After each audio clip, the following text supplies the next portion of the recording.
And our special guest for today is famously known as the former Yes, CEO raising of the roof. Warragul. He's currently a board member of Aging Australia, Wesley Mission, and Grand Pacific Health. He's also consulting for Community Industry Group and was a regional councillor at Business Illawarra and chair on the Lighthouse and Cedars boards. Everyone, please raise the roof once again for Mark Sewell. Yes, we will. Great to see you, Mark. And we definitely like to call you a friend of the show now. That was an absolute cracker with Nikki Sloan last week. Thank you for that valued introduction and the amazing work that you're doing across Bed Block Part 1, Part 2 and Part 3, and the amazing intergovernmental, multi-agency, regional health and aged care task force. Try saying that one. But amazing people, all of you, and the work you're doing to get the attention of the aged care minister, Sam Ray, last week, and then that famed call out by Nikki Sloan, bravely inviting Mark Butler to consider replicating what is working well at a regional level at a national level. And so we've had a fair bit of engagement across media, across the industry, across the stakeholders. And that's what we're really about at All Things Aged Care. We want to create a forum where we can talk with people like yourself who have served the industry faithfully for so long, and then create an open mic environment where all stakeholders can have their say as we talk about issues that really matter. So I'd love, talking about issues that really matter, I feel like you've always been a man on a mission, Mark. Tell us a bit about your journey. Where did it all begin and why aged care? Where did it all begin? Well, I was born in a small cottage in North Wollongong. No, not that far back. That's 65 years ago now. How is that possible, Mark? How is that possible? Exactly.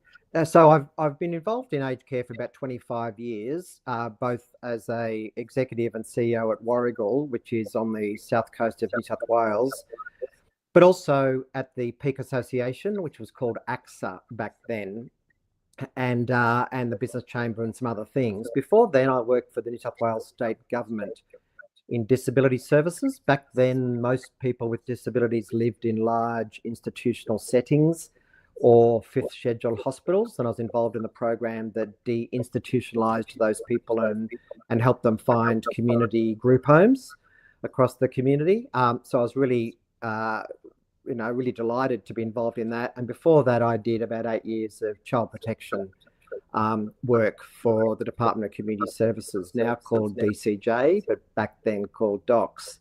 So I've always definitely had an interest in mission work or community services reform. Got my Bachelor of Social Sciences at Charles Sturt University, majoring in sociology. Then I realised that charities and human services have got to survive. So I did my MBA in business organisation and business law. And then more recently did my graduate studies in being a company director, because some organisations don't do well because their governance and their oversighting leadership level needs a bit of help. So that's, and to top it all off, I sort of tried to retire about 2 years ago. And as my 7th or 6th grandchild arrived, and I wanted to do other things, but I found myself doing 5 part-time roles now in my retirement, transition to retirement, and having lots of fun, helping just other organisations do their great work. And as Anthony said, Wesley Mission and Grand Pacific Health and Aging Australia. And most of all, though, with Nikki Sloan. She talked to me in a car park about 2 years ago and said, "Oh, I don't think you should retire. I think you should come and work for me. It'll only be 1 day a week, don't worry." And I wrote a submission with her for the state government about the hospital crisis and why it's caused by the lack of aged care beds and aged care growth. And it was successful. So she has employed me to do some work with the hospitals, with aged care providers, and with her across the Illawarra region. So my passion, if you like, for helping organisations, not-for-profit organisations, do well and meet the needs of people in our community continues beyond my so-called retirement. All great. So you're on mute. Sorry, that's an interesting pathway from the social science studies at Charles Sturt to docs and working with children. So right at the other end of the spectrum, that's not a common one, that we get that background in children and preventative care right through to aged care. It's quite a span. Is there anything that you feel that you took from that very different environment and have been able to apply that into what you do on the aged care side? Well, actually, yes, because a lot of the vulnerabilities that people experience are related to our systems, our society, the way people are treated, the way people just turn a blind eye to people in need.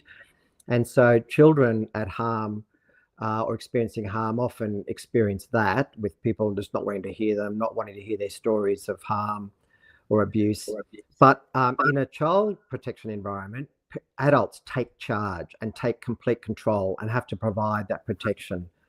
As I moved through disability services, there were adults with disabilities who also needed someone to take charge and protect them, but they also had rights. They also needed to make their own choices and be treated like adults, even though they had low skill to make some decisions or to enact what we would think as a normal full life. But they deserved the opportunity to have a go and to explore those things as adults. Moving into aged care and understanding what older people go through, it's pretty confronting to hear the Age Discrimination Commission think that Australia is the most ageist country on earth, and that we are more paternalistic and controlling of older people than any other place, and that we older people get lonely and separate and ignored and don't have a right to have a say in their own affairs. So in fact, if you like, they're almost opposites. I want older people to be protected and to live harm-free, safe, fulfilling lives, just like children should. But the last thing I want is for us to be paternalistic or controlling or tell them what they must do to be safe. They have every right to make their own choices. Their dignity of risk, to take risk. I think the baby boomers aren't yet in aged care. They're about to swamp aged care, if you like. It's the builder generation before the baby boomers that are mostly populating geriatric wards in hospitals and aged care. And most of those people are grateful for help and support. And but gosh, boomers will want to retain control and stay in charge. Hopefully they'll plan ahead. Hopefully they'll have good things in place.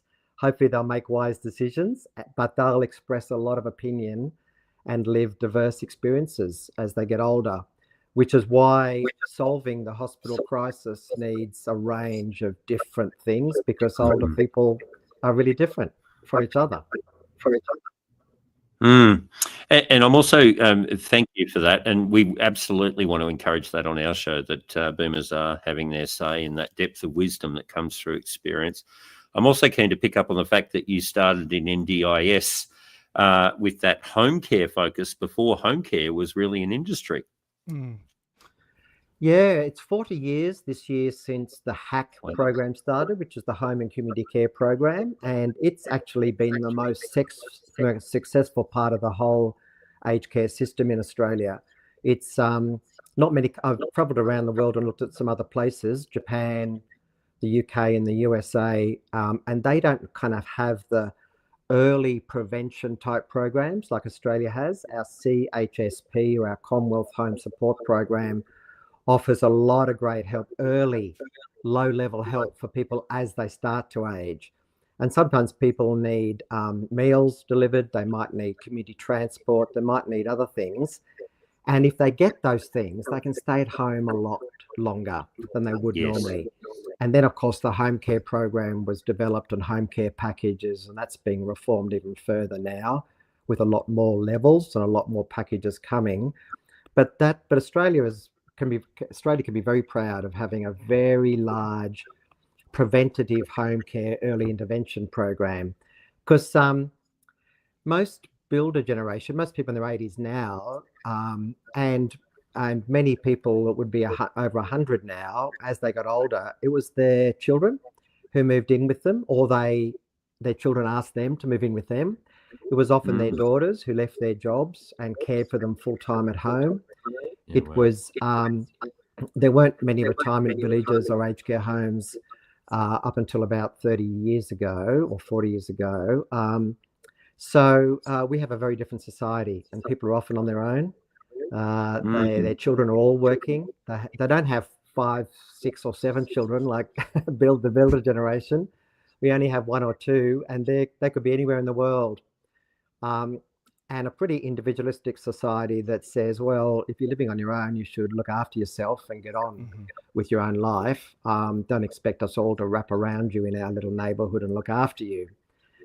So that's pretty hard going for older people. In fact, in Japan, they have a word for living alone at home, kodokushi, and it means a lonely end. And in Japan, where families are very small and where communities are very mobile, and lots of next generation Japanese live overseas and have left behind their elders, there are plenty of people who pass away, about 40 or 50,000 a year, on their own and aren't found for a long time. Wow. The phenomenon that's happening in big numbers in Japan, because it's the oldest society in the world, with about 30% of its people over 65. But the phenomenon is starting to happen here. You occasionally see those stories in the press, and it's happening in big way in places that are older than Australia, like Italy, Portugal, and Spain. So I really hope our CHSP and our early intervention supports, our lovely family-friendly neighbourhoods in Australia, and the good work of the not-for-profit organisations right across communities will prevent people not having access to services, being at home without any help, and ending up alone at the end of life. And many people have pretty extraordinary lives, doing lots of great stuff, and to have that last year of life on their own, struggling, is an awful thing. We should be celebrating our oldest Australians, that's for sure. Absolutely. Here. Yeah, I completely agree, Mark, that we need to do that. And we're the sandwich generation. We're all kind of having to think about that.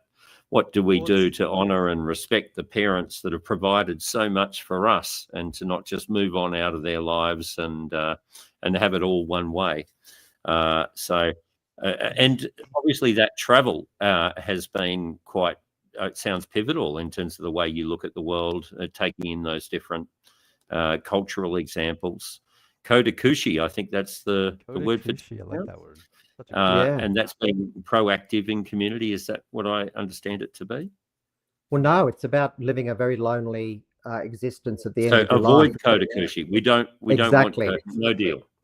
We do not want that. In fact, I remember when I visited the US, which is a very difficult system to use because it's so expensive, and your health insurances have to cover all your care costs as you get older. If you don't have those or can't afford them, it's very expensive. But there's some really great not-for-profits, particularly in California and in Washington and Boston areas. That, in fact, there's a virtual retirement village in Boston that leaves people in their own homes across the city, but links them together with a software system and has them feel like they're all connected. And this 1,000 people can talk together. They're all over 80. They can talk together. They can meet in the park with activities that are organised. They can get help by a push of a button and talk to someone. They can talk to each other and form coffee groups or craft groups or mutual transport groups.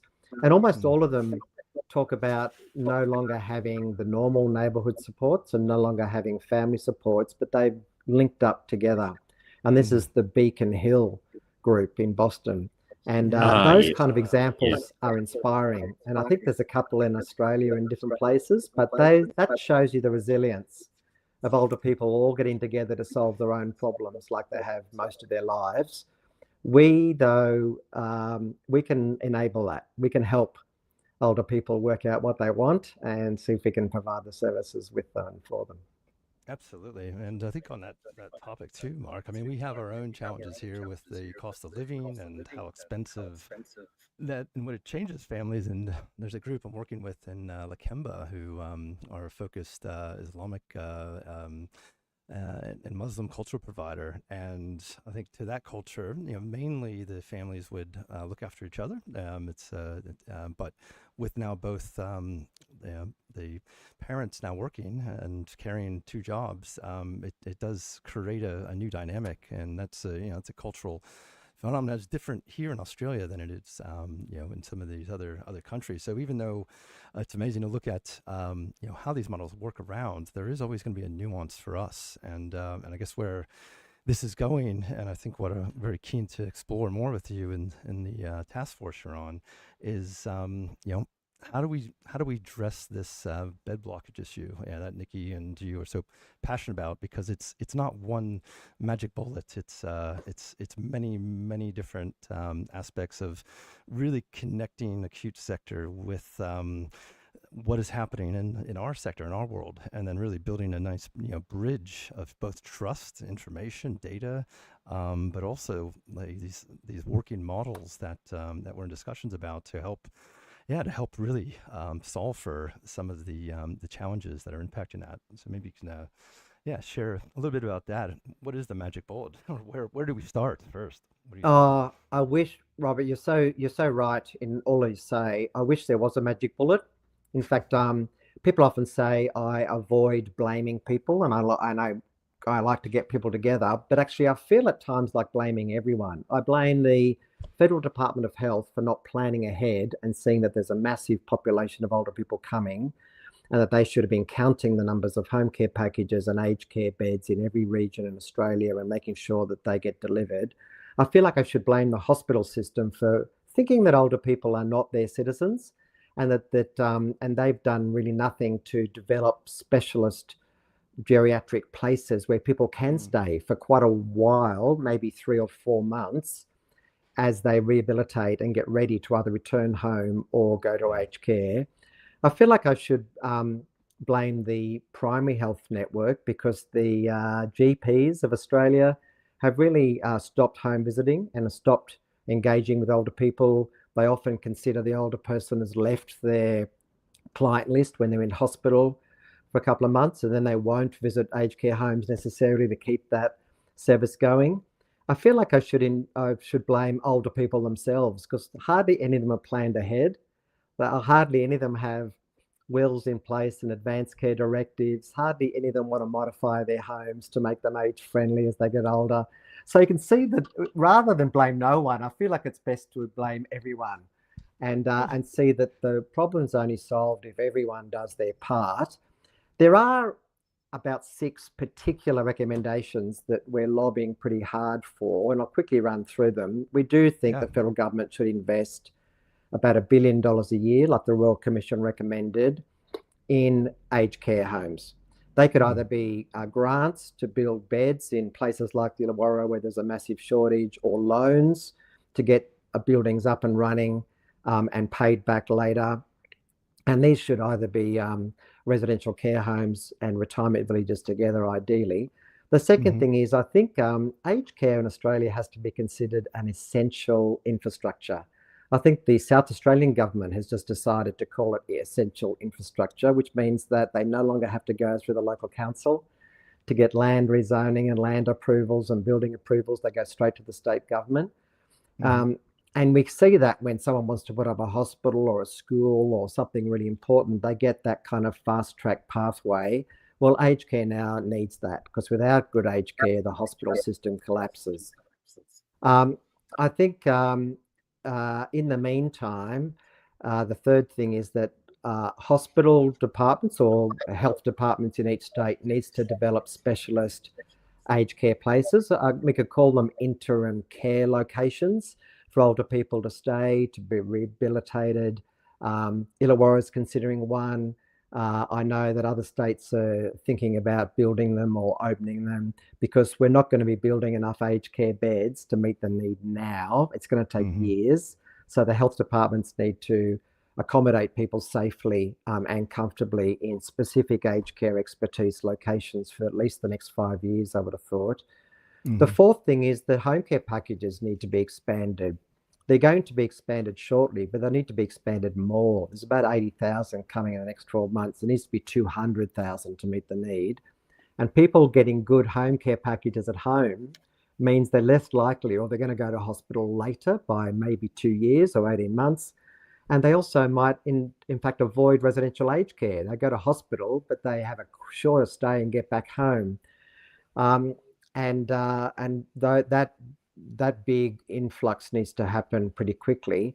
The fifth thing is expand the hardship provisions. There's big concerns about co-payments for home care packages, and people are frightened about them, and they think they're going to have to choose between meals or therapies or showers. That's not right. They should definitely have an easy road to get those supplemented and supported, so they're not having to pay large amounts for those packages. We want people to use them to get preventative health going. And the last thing is we should leave that program I talked about earlier, the CHSP program, alone. It's 1 million Australians getting that early intervention assistance. We shouldn't be changing it, wrecking it, or rolling it into support at home.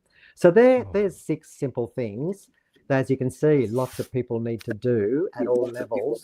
But if that was a big commitment, that would really lead to a much better aged care system for the big numbers coming.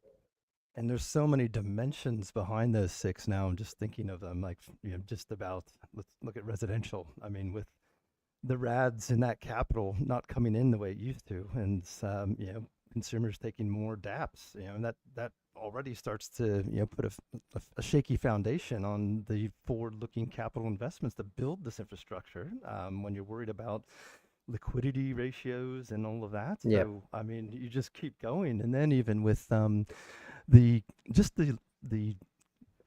trust factor over the years between the acute sector and the aged care, and I understand both sides, because my career, I started in Australia doing patient journey mapping, so I was looking at how to make the admission to discharge process much more efficient for New South Wales, and that led me into the aged care sector. So really seeing both sides and understanding the parameters of it, and I think where the hospitals would be looking at our sector, they're accurate with when they know a resident needs to be discharged. It's just that the fact that now there's this whole complexity around, okay, well, we don't know about this resident. We're not sure. We see something like respiratory, and the facility's been burned over the years, and then as they accept them, there's those elements where the pre-admission screenings are really scrutinizing because of what's happened, and then there's a trust factor there, and then even going to just consolidating our data and having the accessibility for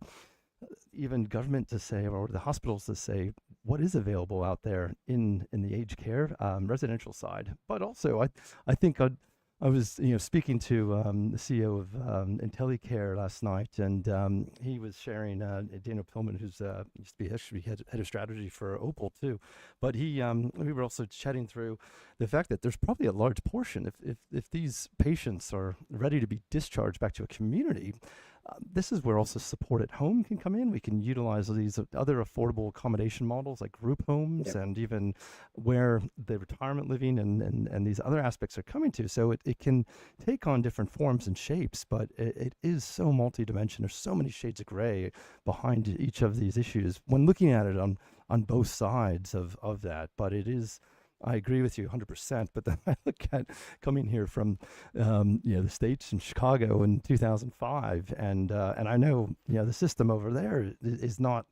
It's great if you've got means. I mean, if you can spend whatever you want on healthcare, you can find some of the top, call them entrepreneurs, and doctors that are really the cutting edge of the field. But outside of that, you have 85-year-olds working at Walmart because they need to be covered with the private health insurance, and they will greet consumers at the door, because some consultant said if you greet a potential customer before they walk in. They're less likely to steal or take theft. So there's like really this whole dynamic that's happening in that sector, which we don't have to deal with. But consistency, standardization are all part of it, and our history shows that. I mean, we've struggled with laying a common railway throughout the country. So I mean, this is another level and dimension outside of that. But I guess we have to understand our history before we can really start to change some of these items. But everything you're noting is so spot on, and loving that work.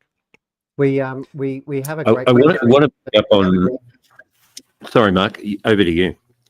No, I was just going to say that we have a great country in terms of a social services commitment by all levels of government to citizens, but we have it's much better than most countries in the world, but we have a complexity that's quite difficult to get to the bottom of. The states all operate differently. The local health districts all operate differently. All of aged care is privatised, so every aged care service operates slightly differently from each other. And in Australia, because it's privatised, it's up to each provider to meet the social need and to determine to do that. Yeah. And there's almost been no growth in 10 years because the sector's been under such dreadful pressure, financial pressure and regulatory pressure, workforce pressures and so on. Now, those things are improving a little bit now. Certainly the operating funding is improved, but there's big capital gaps, as you mentioned earlier. The workforce situation's diminishing a little bit, but not nearly enough yet. And there are courageous organisations who want to meet the need. They can see that there's a very big need to meet. Every time I meet someone, whether they're federal government, state government, local health district, aged care provider, they all want to solve the problem. They all have a will to do it, but getting everyone on the same page is quite complex. I sort of feel like I'd like to solve the nation's problem here today, but I think what actually happens is a region, a town, one locality is where we can solve problems.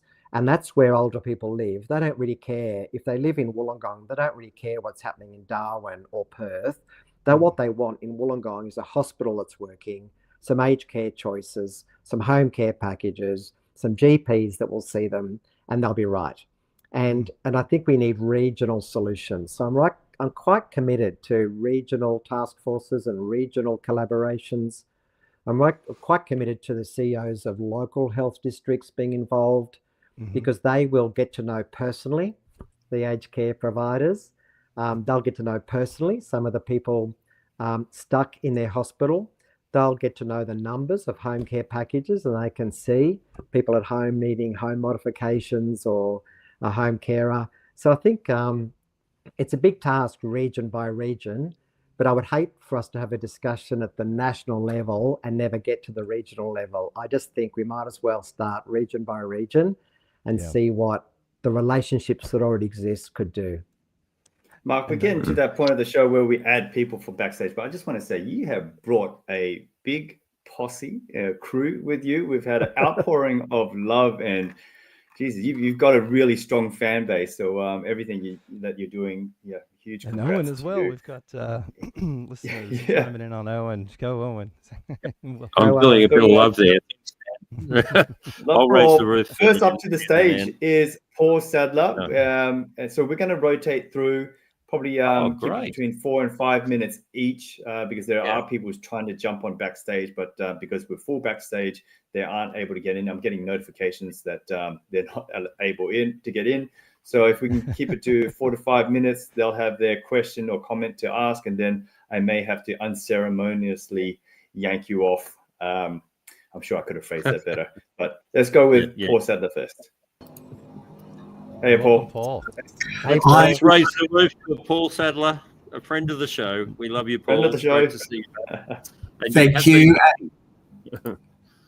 I was just going to follow up on Mark's comments about CHSP because this week saw Ageing Australia holding a CHSP summit, which had over 100 people together in Melbourne to talk through what the benefits of that program have been, its focus on wellness and reablement, its entry-level services, as you talked about, Mark, the importance of that and the difference between us having that program in Australia and other countries that all too frequently don't have equivalent early intervention services to anything like the extent that we have via CHSP. So it's really coming into focus this year. I was at the Ageing Australia Summit on behalf of Meals on Wheels Australia, and it was clearly the time. There's a lot of energy in the room, a lot of people advocating exactly the same point you were making, that this is a critical program and a critical service that is being provided to just shy of 1 million older Australians at the moment. And it's a critical part of the aged care system, which we need to protect. It'd be terrible if we didn't have it, or it got wrecked or adjusted or became complicated to use, wouldn't it? Yeah, absolutely it would. And it's not a perfect system, and nobody who was there in Melbourne defended all parts of it. And it's the way the Commonwealth has treated it since it took over responsibility from the states and territories has not been brilliant, to be honest. And the regional focus, as Kim is just saying, has been, lost to some extent in recent times. But just yesterday, I was facilitating on behalf of the Inner West Sydney Sector Support and Development Project, an online session with providers wanting to prepare a submission to the Australian National Audit Office review of the effectiveness of CHSP. And, we were able to identify that not all of that local focus has been lost. We do retain really important services that have connections to local communities. And the point was made yesterday, they particularly have connections to cold communities and the Aboriginal community. And those reach out from CHSP services is critical for those communities. And just as Mark was talking about that is a grassroots movement, and certainly I would like to highlight the good work Whitten's doing and Chris Marmolistis with the just put the link up here, the Collaborative Healthcare Initiative, because this is I'm not sure how many people, listeners out there that are familiar with this, but we need more of this. We need more of the providers to now come up the other side of the reform changes. November 1st, we've got the news that the act's been now finalized. So I think that's a big relief, but also it allows us to move as an industry and get on with things and get on with some of these wider strategies because, Mark, as you pointed, there's 6 strong pillars of areas, but when you get into the dimensions and the shades of gray and the onions we got to pull back and really start to unravel in there, it's going to take some time, and this is an issue today, and there are people waiting for critical even procedures that are having to defer that and even suffer as a result of that, which is just not what I think any Australian would really like to accept at their healthcare system, and so we're really spotlighting that for you. I tell you what people can't wait for, and that's a meal. And I want to shout out Paul Sadler is the chair of Meals on Wheels Australia. Meals on Wheels. And you can stay at home waiting for a lot of things, but you can't wait many days or many hours for a meal. And the immeasurable difference that it makes to people to have a smiling volunteer turn up with a meal to say hello. And sometimes that meal is hot and a special diet meal if they've come from a hospital. That's extraordinary, and it's been going for quite a while, and it's the backbone. In fact, it's almost the most 70 years we chalked up last year since the first service was started in Australia. Paul, thank you so much for jumping on. We're moving on to the next guest. Really appreciate it. Please, love having you on every week. Paul, great to see you. We'll see you in the Gold Coast. And while our next All right. guest, Next guest is Jackie Howard. We've opened up with Paul's exit. We've opened up a spot backstage. So fastest fingers first. If you click that link to join in, you can get on with us. And here we have Jackie Howard. Hi guys. Hey, Thanks, Jackie. Mark. Hi, Jackie. Thanks, Mark, for letting me know that this was going on today. And I apologise. I've got a throat infection, so I'm a little scratchy. I guess for those who don't know me, I have a similar background to Mark in that I was the CEO of an aged care provider, and have now moved to a portfolio career with boards. So I sit on the board of Uniting New South Wales, Resthaven in South Australia, the district nurses in Tasmania, and also the Ageing Australia. I sit with Mark as a board member on there. But I'm calling from Tasmania, which is my home. So I live here and I love Tasmania, although the weather is pretty ordinary today. Gorgeous. Everybody says surprise. But I think I really resonated with Mark was saying earlier about the regional work. And we're a bit privileged in Tassie that we can actually do that for the whole of the state because we're small enough. So we've got an aged care collaborative here, which is the health service and the aged care sector working together. And it's been in place probably for about a couple of years, and it's a learning in progress, if you like, and there's still things that we need to do. But I think what's really great about that is that we're around the table, all of us together, talking about what we need to do, what is the problem, how do we need to fix it. And so that's getting a bit of traction. We've still got a bit of a way to go. And I think the focus has absolutely been on residential aged care. And we're pushing now hard to say, guys, that's not just the solution to the problem. Home care and getting people back into their own home is absolutely key. So because I'm in Tassie, and we recently had a state election, as some of you may know, we were really lucky to get our first aged care minister. And we were even more lucky that it's Bridget Archer, who's obviously sat in the federal parliament and now is one of our state members, which is brilliant.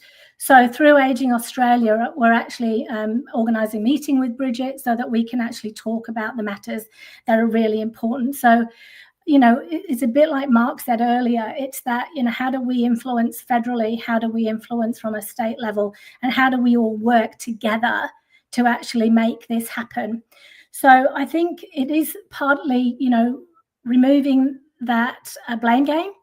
We're all in this for the same ends, right? We want people to really age well. We want them to have a joyful aging, and sitting in hospital waiting for a bed or waiting for something. Sometimes they don't even know what they're waiting for. They're getting infections, they're getting isolated, they're getting lonely, they're deconditioning. We all know what the issues are when people sit in beds in hospitals. It's absolutely not the place. So I think our focus has to move away a little bit from the rack. We're never going to have enough beds, not for the foreseeable future anyway. We all know that. Yeah. And so how do we really bring that focus back in on how do we get people home? And there will be people that can't go home. We know that, right? We're not naive. And I think it's how do we manage that? How do we talk to those people? Because some of the people that are sitting in beds don't want to go into a nursing home, but actually don't understand the complexity of their needs. And so how do we work better at working with them to make sure that they understand that? And then we get a little bit less resistance and a little bit less pushback, because we always have to remember, and I've been saying this for a long time, people have choice. So if I'm in hospital and I say, I don't want to go to a nursing home, or I don't want to go to these nursing homes, it is actually my choice. So it's actually how do we just make things work better? And like Mark, I've met plenty of providers out there. I sit on some of their boards that actually want to do this, that really want to make a difference to get people back into their own homes, into resi care if that's appropriate, but more importantly, back into their own homes and working with them to understand, we're here for them. That's what we're here for. So true. That's great, Jackie. And I mean, and we can take this offline too, but love to continue to support those initiatives. And we've got a lot of clients down in Tasmania, but I think coming at it from a data lens too, I mean, we can see how that flow and that connection can be made both to the providers, to even now the home care and supported home people. But it's really where can we have a common area, and that's something we're working on to really bring the insights of that individual, that patient who needs to be informed, but B, we also need to bring the relevant parties, and so they can see that these are individuals sitting there waiting for their services, because on the home care side, they're sometimes paying thousands of dollars for a lead or referral or something, and it just doesn't make sense. And and I think there's again one dimension of a multi-dimensional problem, but I love everything you're saying. And a lovely metric for I love this. Sorry, Absolutely. how quickly can we get people out of hospital? Yeah. No, that's a really good metric. I love this thinking. I love this thinking around regional clusters and what Mark's doing in the Illawarra region, what you're doing in Tasmania, and acting regionally, and then having that best practice sharing around this focus. Seems to be your real passion, Mark, of social cohesion, and what you're mentioning again there, Jackie. How do we build real proactive, thoughtful, engaged community around people so they're enjoying life more? So love to hear more about what you're doing there. It sounds like an exciting partnership that you're embarking on. You know, that's exactly what we're here for, right? So thanks for having me. Jackie's going to be at the conference next week. We'll connect on LinkedIn. We'll catch up. Everyone meet up at the Mirrors Australia booth. We will do the All Things Aged Care thing there, and come get your swag as well. Thank you so much, Jackie. We'll see you next week. Thank you, Jackie. Look forward to catching up. All right, next we have Matthew Southworth adding to the stage. How you going, Matthew? G'day, Matthew. Hey, Matthew. Good afternoon. How are you? Yeah, I feel like I've been thrown into the fire. Yeah. Now, Matthew is a local person from a very small village on the south coast of New South Wales, and he has connected with me recently to ask a very good question that most small towns in Australia need to ask. What is going to happen to the older people in this town as they get older if there's no aged care services here at all? And that's a brave person. He's actually inspired by other older people who are asking those questions for themselves and their spouses. And if they need support, they've got to move away to another town, quite a way away. So Matthew's a real hero for community development at the small town level. And Australia has a lot of small towns with older people in it. Oh, yes, it does. And tyranny of distance. I mean, good on you, Matthew, for speaking up and giving a voice to the people in the small towns. What's on your mind? So Werner, he's a builder in the town, and he came up with the idea that how can we do aged care in Kangaroo Valley? And Kangaroo Valley is 45-minute drive over the mountain wherever you go, because we're in a valley. So it's not easy, and people servicing the aged, the elderly within Kangaroo Valley have to travel in. So if we've got 50 people getting services, then 50 or 60 people are coming in to Kangaroo Valley to service those people. Can we look at some sort of service where that can be easier for the servicing aspect? Or alternatively, Werner is a builder. He's already got a site marked out. He knows what he wants to do. He wants to build a residential aged care home. But as Mark has consulted with us, we need to actually find out the needs first. What is the actual needs? Once we understand the needs, then we can start looking at the service model and getting people interested. So we're just at the very grassroots level, trying to understand what the community wants. And then from that, where do we go from there? So we've already met with Fiona Phillips in relation to the federal involvement, and she's supportive coming across there. And we've just built a survey which is going to go out to the community through the Valley Voice or the post office, which is the central hub within the valley. And then from there, we'll work out the stats. And hopefully we'll work with Mark. We'll get some pointers from Mark to work out where do we go from next. Our valley is population about 800, 850. 50% of the people are 50 or over. So, you know, it's going to be a problem. Matthew, what's such a great initiative, and I would love to also support. I'm just up the hill in the Highlands, but certainly to help set up a group home up there for 38 villas when the Tolich family community sold to Baptist Care. They've continued on, but in this alternative and accommodation model for really aged care, but a varied sort of privatized, but also will be supported and benefited by the support at home initiatives. And there's a lot of great work and thinking in there that I love to share some of those areas. But that's fantastic and such a beautiful part of the world. Sign me up when I'm giving that all too, Matthew. But fantastic. That'd be good. I might take you up on that. I'm sure we could learn some things. We'd like to be able to offer residential home care to people outside of Kangaroo Valley if they'd like to retire here. It's a beautiful place, beautiful views. It's a quiet little valley. The bridge doesn't work anymore, so there's no trucks. So it's the silver lining. What a shame. Does anyone know about that? It takes some patience, though. You've got to wait for oncoming traffic before you can commit. So it is a great local legend, but it's fantastic. Matthew, thank you so much. I love the way we bring people together on all things aged care. Great to hear your story and what you're doing. That's fantastic. Absolutely. Thank you, Matthew. Thank you, Matthew. We'll see you hopefully on the next week. Please tune in regularly. Yes, yeah, please come by again. All right, next we've got Dale Wakefield. I'm not sure if he's there. His camera is off. While we wait for him to jump on, I am here. Hello. G'day.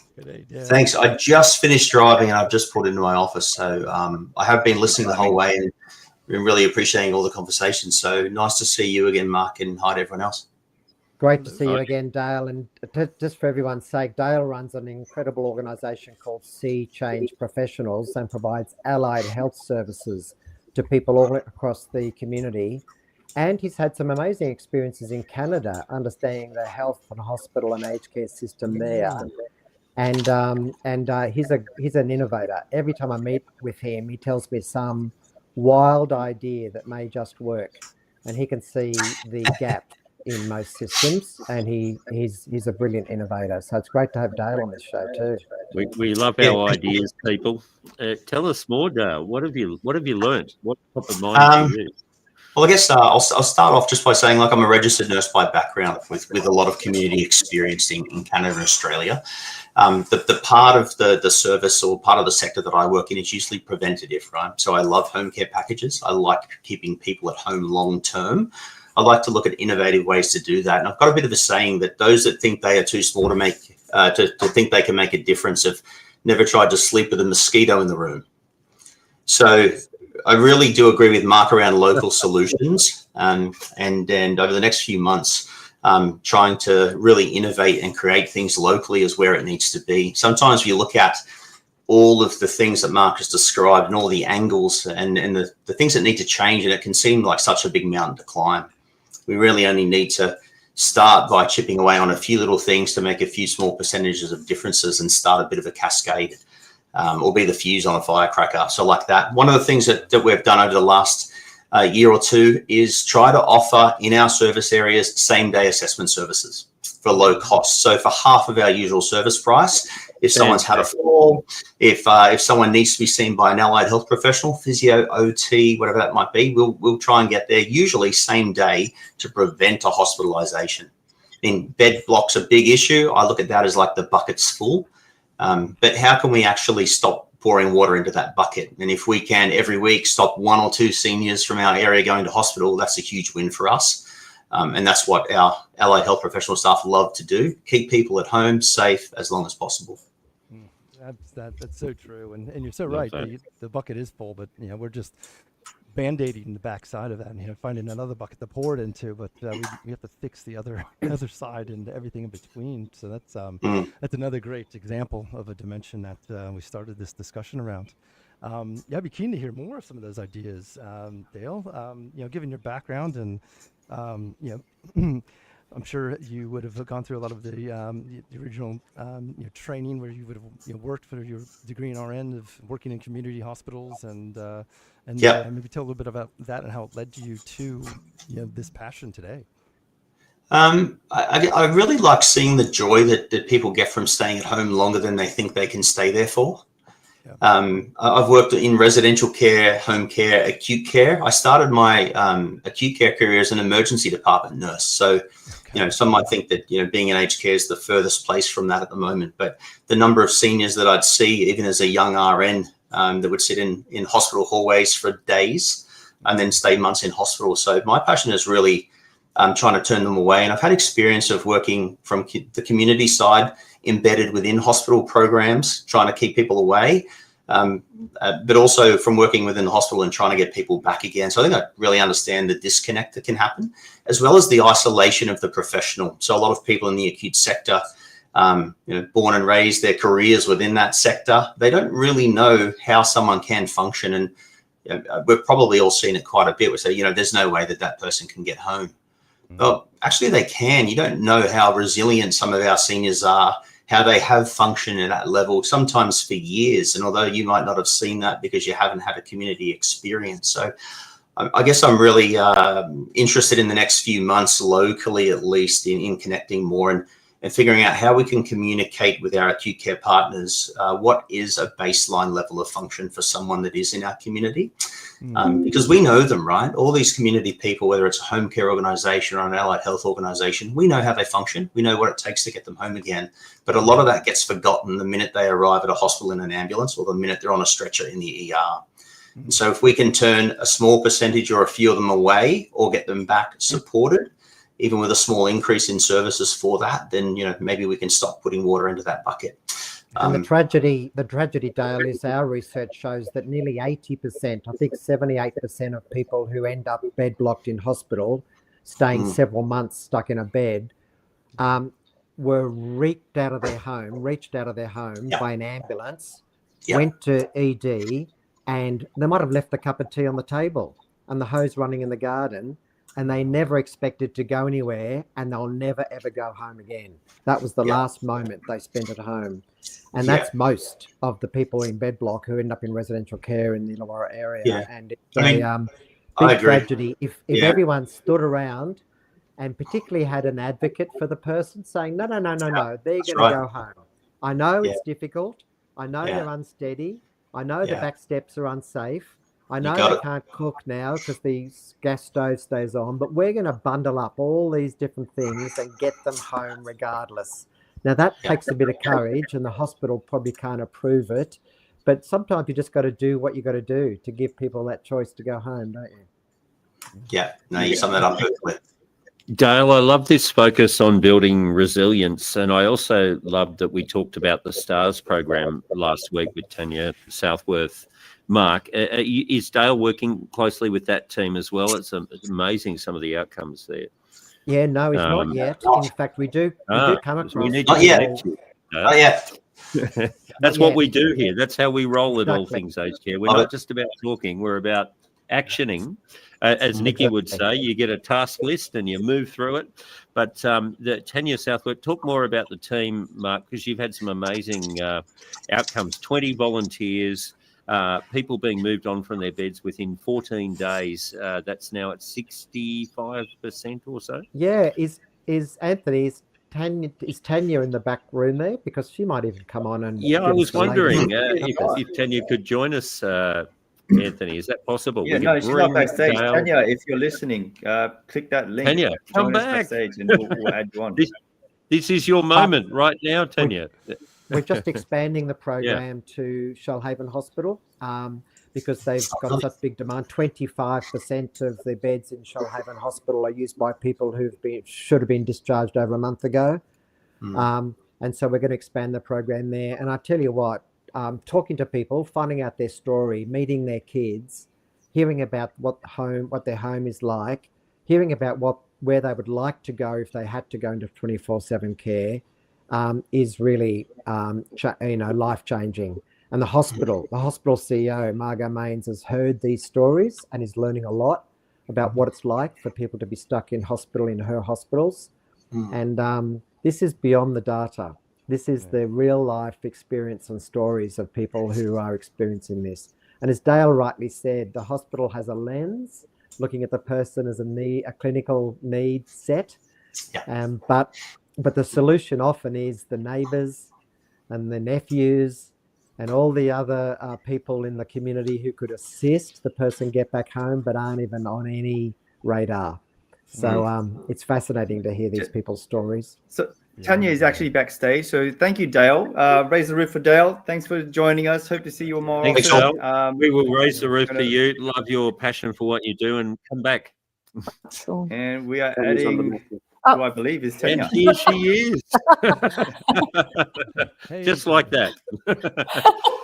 Thanks to Tell us Matt. more about we're feeling the love from Heather Massiano. She says, we love the STARS program and amazing volunteers. Tell us more. Oh, well, look, we have these amazing volunteers who give their time. They're people that have a lot of aged care experience. A lot of them have worked in aged care, but also a lot of them have what I call a lived experience. And some of them have both. You know, they've got elderly parents that they're assisting with the change into aged care services, and they're donating their time. They are like us. They agree that this shouldn't be happening, but it is. And so they're willing to give their time. And we talked about what it's like and how isolating and how debilitating it can be to be waiting in a hospital bed. And they're willing to spend their time, often providing some moral support, very, very good listeners, but they've got time that no one else has in that system. If you can appreciate in acute hospitals how crazy it can be getting people well, because they want to get them well and out, yet they have these people, these older people. And the other thing I think our volunteers have shared with us is, you know, often it's the carers and loved ones of the older person in hospital that are also really negatively impacted, are overwhelmed by the whole situation. So far we've assisted 48 older people in hospital in these circumstances. Quite often we find that the volunteers sort of fit in with the teams. There's social workers, there's nurse unit managers, there's nurses, they've got a placement team, and all these people are doing everything they can. But in the middle of all that, a volunteer has the time to sit by their side quite often, because there's so much that goes on in their head. As Mark said, you know, they've in their PJs, they've been landed in hospital. Suddenly they've been told they can never go home. They've got to pack, their kids have got to pack up their stuff, or actually a stranger has got to pack up all their stuff. They've got to move into residential care, yet there's no places, and they're stuck in the middle of all that. So their mind's racing with all this stuff and financial considerations. And so having a volunteer who can spend time with them while they process that information and come to terms with that is like a we're finding we get a lot of feedback, but it really such a multitasking challenge. Well, let's raise for the amazing people in this program. Our volunteers. Mark is one of our volunteers, and I normally get him to assist with people that are facing so many barriers. You know, some people, the barriers into residential care are incredible. I've got one gentleman, and he was a boxer in his life, and he has a bit of a rough past. And do you think he could find a residential care provider that was willing to take him on? Anyway, he recently found a placement. One of our local aged care providers giving him that opportunity after 7 months in hospital. That's fantastic. Well done, STARS program. Thank you. I can see Mark doing cartwells on the inside there. I know that. How are we going for time, Ed? We had our backstage packed all day today. I do want to say, Michael from Sawtell Catholic Care, is he still back there, Ed, or not? No, he's jumped off, but he left us with a few comments. I'd just like to read a couple of those. He said, Mark, you need to be in Canberra setting policy.